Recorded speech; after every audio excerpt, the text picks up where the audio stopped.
2024 presidential election saw a rise in Americans' interest in politics, and since then there has been so much going on that it has caused a lot of political stress and anxiety for most Americans. So how do you cope with these stressors, especially when those political issues can directly impact your day-to-day life, especially the fact that everyone will be gathering this weekend? Relationship expert and clinical psychologist Dr. Eileen Palace joining us now with some of those tips. Good morning.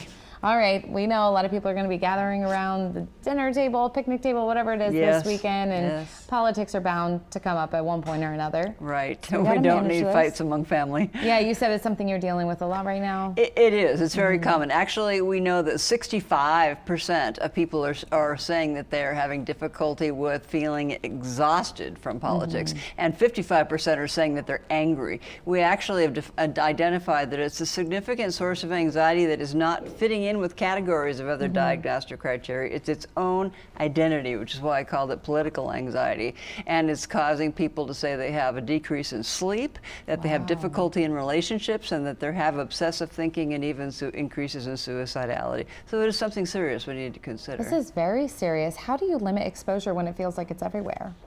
Yeah, I think it's very important. That's just a first step, to limit the exposure we have, especially now. You know, we didn't used to have this kind of availability to see. We've had trauma throughout our history, but not to the extent that we see it 24/7. We have our telephones, our internet, our social media in particular.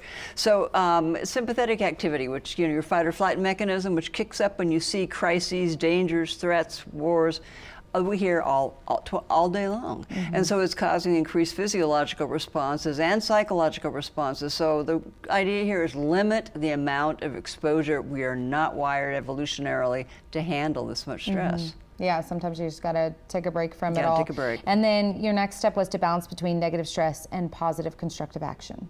Yeah, we found it's interesting. They were working on it actually during Hillary Clinton's campaign. They were working very hard on finding psychological techniques to help people to de-stress and relax and try and cope. And we have very good techniques. We use reframing and cognitive restructuring and relaxation techniques that work. Problem was, the downside of that was people stopped being politically engaged. So we have to find a way to balance our stress with our political engagement and activity. So that's the trick. And you need to, the first way to do that, I think, is to really realize, what do I have control of? What do I not have control of? We can control some things. We can control going out and doing community gardening and campaigning and telephoning. We can do things if you choose to, but you can't do them 24/7, and you can't rule the way the world's going to go. So you have to decide, what do I have control of, what belongs to me, and what belongs out there that I have to let go, so that you don't destroy your body and your mind in the meantime. Balance is a skill for sure. Practicing positive gratitude and flourishing.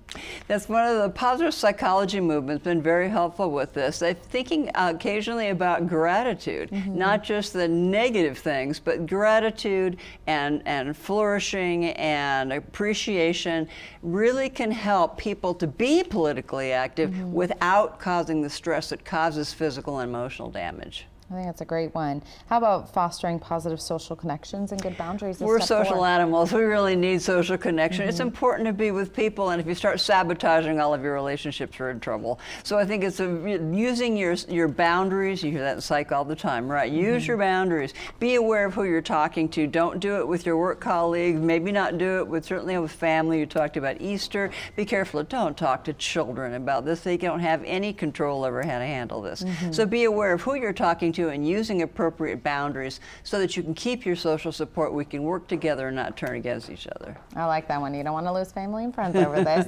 And then the last one is just improving that communication. Tell us more. Use your good communication skills. That is, recognize your own feelings are right for you. They are not necessarily right for the other person, and by the same regard, their feelings are right for them. So you have freedom to listen, but try to listen. Be tolerant, be open-minded. Doesn't mean you have to agree with them. You don't have to agree with them, but you can listen to it, and you can understand it, and you can recognize that their truth is theirs and belongs to them, and be more accepting and be more tolerant of other people's opinions, even if you're trying to make your own change. I think it's great advice. Thank you so much. We appreciate you. Thank you. Some tangible steps you can use, especially this weekend if you need them. Dr. Palace is available online at drEileenPalace.com.